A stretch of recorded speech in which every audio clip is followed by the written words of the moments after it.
Lo de Caro Quintero. Lo de Caro Quintero. Caro Quintero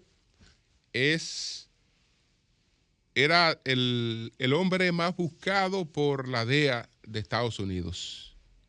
Por la DEA. Este hombre fue el fundador, uno de los fundadores del llamado Cartel de Guadalajara.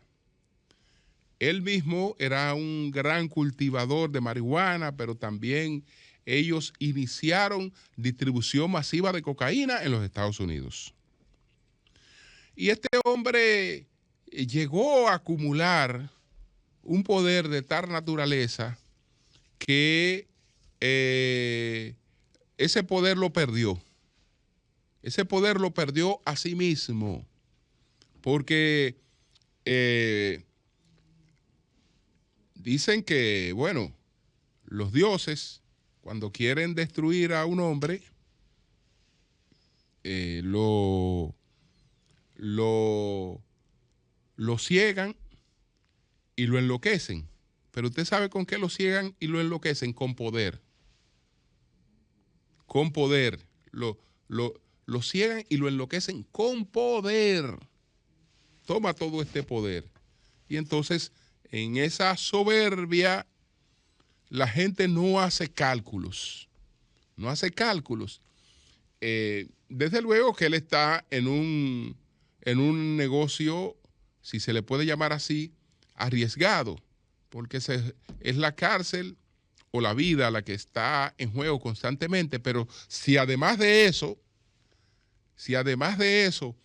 tú crees que puedes desafiarlo todo, pues evidentemente no cambia tu vida. Lo que cambia tu vida es por una tragedia. Este hombre, a los 32 años,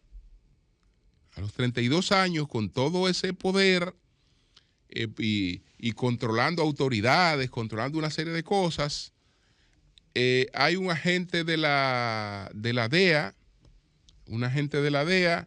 que logra incautarle una finca donde él tenía una cosecha grandísima de cocaína. El agente de la DEA se llamaba Enrique Kiki, le decían Kiki Salazar. Kiki Salazar. Entonces, Kiki Salazar fue que le dio el palo en una finca donde él tenía 10,000 toneladas de marihuana. Tenía el señor Rafael Caro Quintero ahí. Kiki Salazar era de la DEA. Entonces, Caro Quintero dispuso el secuestro de Kiki Salazar y de un piloto.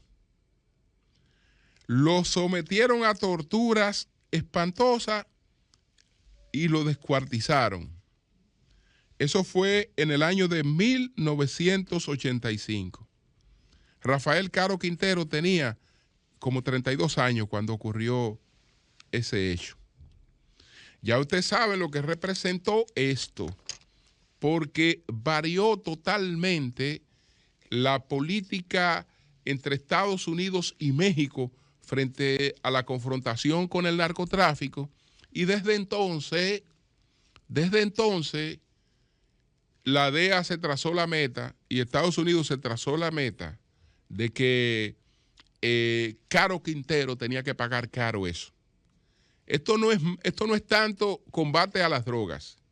Esto es tanto la demostración de lo que le ocurre a alguien que atenta contra la DEA o contra un agente de la DEA. Esto es lo que está demostrado ahí. ¿Qué ocurrió? Que el señor Caro Quintero, después de esos crímenes, y había cometido otros crímenes, porque una vez él estaba en un restaurante con otros miembros del cártel, y habían dos estadounidenses que fueron por casualidad a ese restaurante, y a él se le antojó que esa gente podían andarlo espiando. Lo mandó a sacar y a descuartizar a los dos, sin que se probara nunca que fuera gente que tuviera vínculos con DEA ni con nada de eso. Porque el hombre tenía poder para eso y creía que podía vivir por encima de eso. Entonces resultó que ese poder se le vino abajo con el asesinato de la gente de la DEA, Kiki Salazar. Él huyó de México hacia Costa Rica, pero en Costa Rica fue apresado en el año 85 y fue condenado a 40 años de cárcel. Fue condenado a 40 años de cárcel. Entonces, él tenía 28 años en prisión. Ya le había hecho a esa muerte, le había hecho 28 años de prisión a la muerte de Kiki Salazar y de un piloto que asesinó. 28 años de prisión. Ahí, bajo un subterfugio, consigue que un juez en el año 2013 diga, pero venga acá, al señor Rafael Quintero le condenó un juez federal y su caso no era federal, su caso tenía que ser un juez estatal el que lo juzgara. Y entonces declaró la irregularidad de la condena y en el 2013 Quintero fue puesto en libertad. Pero eso se revisó de inmediato, pero cuando ya se había revisado, el hombre se había fugado de México. Y ahí es que lo capturan. No, se había fugado de México. Y, o se había ido a la clandestinidad. Y entonces, desde el 2013 hasta ahora, él estaba escondido. Escondido y ahora lo han capturado de nuevo. Lo han capturado de nuevo. Es decir que ese hecho le pesó para toda su vida y le marcó toda su vida. Toda su vida que ha tenido que permanecer o en prisión o en la clandestinidad. Ahora lo atraparon, un perro lo atrapó en unos cafetales, donde él se evadió, se pretendió esconder cuando fueron y hicieron un operativo en el lugar donde estaba. Él se huyó hacia unos cafetales, pero ahí con ayuda de unos caninos, él fue ubicado. Lo lamentable que en ese operativo, para capturarlo a él, murieron 14 personas en el accidente de un helicóptero. 14 personas murieron en el operativo para capturar a Rafael Caro Quintero, que sería extraditado hacia los Estados Unidos a terminar de pasar lo que le queda de vida en la cárcel.